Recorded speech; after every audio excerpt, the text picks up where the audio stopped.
The Satanic Temple was attempting to reveal a new statue of Satan that they were planning on erecting in Oklahoma. So they chose a venue in Detroit for the grand reveal, this place called Burt's Marketplace. In fact, they rented it out for $3,000, but Burt's Marketplace actually decided to give them the money back and not allow them to do the grand reveal at this place because they realized, oh, it turns out that this is a satanic temple and they're going to show us a statue of Satan, and we're against it. Now, the group had plans to unveil the 8.5-foot tall, 1.5-ton bronze statue of the Lord of Darkness, a goat-headed figure, also known as a Baphomet, on the property of a local restaurant on July 25th, but the owner backed out after renting space to them. The temple has received threats forcing them to unveil the statue at a secret ticket-only event. Okay. I like how Anna pretended not to know how to pronounce Baphomet, as if we're not all devil worshippers here at the Young Turks. You know what? I don't want to go to an event where they show that off. That creeps me out. Yeah, that's scarier than the haunted house at Disneyland. Well, anything's scarier than the haunted house at Disneyland. But the one thing that I will say is one of the reasons why they wanted to create this statue and erect it is because in Oklahoma, remember, their statehouse had a display of the Ten Commandments. And they're like, well, if you guys are going to endorse that religion, then you're going to have to endorse all other religions because that's what the Constitution indicates, right? We're supposed to have a separation of church and state. So they're like, okay, well, we're going to raise money so we can have this badass goat-headed figure, and we want you guys to put it in the Oklahoma State House as well. And then, of course, the Supreme Court in Oklahoma ruled that the Ten Commandments display was unconstitutional. I'm sure that the response from the Satanic Temple had something to do with them voting that way. Yeah, I mean, it was there before. All of a sudden, they want to put Satan up. They're like, I don't know. I meant separation of church and state. That's what I meant. Now, what's hilarious is that the right wing does not get that the Satanic Temple is fucking with them, right? Like, they don't actually believe in your voodoo, right? If they did, well, then they wouldn't be on the losing side, right? Nobody voluntarily signs up for that side. See, they're trying to prove that it makes no sense for us to be guided by any religious principles. So, yes, following the Lord of Darkness would be a religious principle, however misguided it might be. And so you'd have to treat it fairly and equally according to the Constitution. But they really, since they believe in the voodoo, the right wing does, and the fundamentalists do, they think like, oh no, the Lord of Darkness is here, and we must fight back.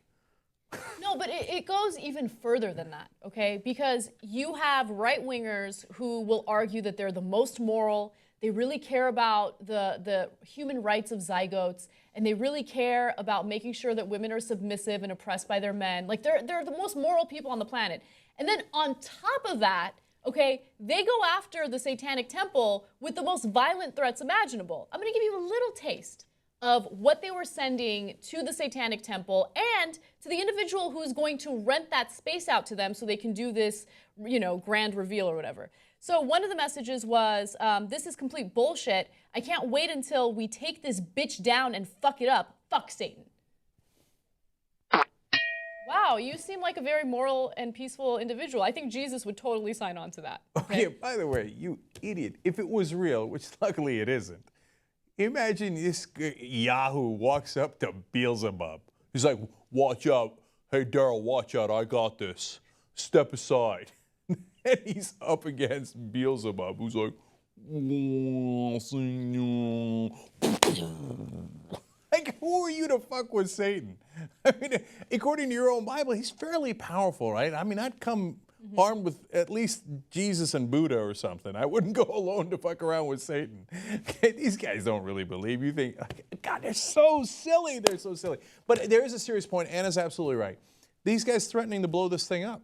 Okay, one said, let's burn the statue down. Another one said, let's blow it up. And then one more quote here, and then let's talk about how incredibly similar they are to terrorists. No, if a Muslim individual sent out threats like this, he would be in Guantanamo already. He would have been in Guantanamo yesterday, right? It's all fun and games when you have Christian crazy people writing threats like this. But if you have Muslims writing it, well, then all of a sudden the government takes it very seriously. So I'll give you another example. A person wrote, "A wise woman told me to stay away from Eastern Market that night. And if you're going, you just might leave with a parting gift you didn't even ask for or never wanted." Now, in the context of people writing that it's they're going to blow it up, quote, real good, and they're going to, quote, burn the statue down, Anna's absolutely right. If you had Muslim groups saying openly, online, saying, oh, we're going to go to, you're unveiling a statue of Jesus Christ, we're going to blow it up, we're going to burn it down, heads exploding, obviously arrested. But you know, nobody disputes that, obviously arrested, right? Threatening violence like that. If Fox News is running it 24/7, a Sharia law is already here, ISIS is here. They're openly, brazenly threatening terrorist acts in Detroit, Michigan, right? And so the double standard is overwhelming. And they can't see it. They're so blinded they can't see it. These are the same guys who are so mad at ISIS for burning things down, bombing them. But also, remember when ISIS took down the old historical landmarks in Iraq, things that have been around for centuries, millennium, right? And everybody was so mad. Oh, how could they tear down those statues? And these guys are like, yeah, let's tear down the statue. Oh, no, but it's okay because it's Satan. No, but wait, let's think that through. Because they say, as Satan, I'm offended by. I'm allowed to take down that statue because I'm offended by Satan, right? Yeah. Okay, but they're offended by the old religions that were represented in those statues in Iraq. Now, they're insane to be offended by that, and they burn down all of our collective history, and I'm furious at them, right? But you can't then turn around and say, well, it's okay if I do the violence because I'm offended. Yep. But if a Muslim is offended and they do violence, oh, the beasts, the animals, the savages, right?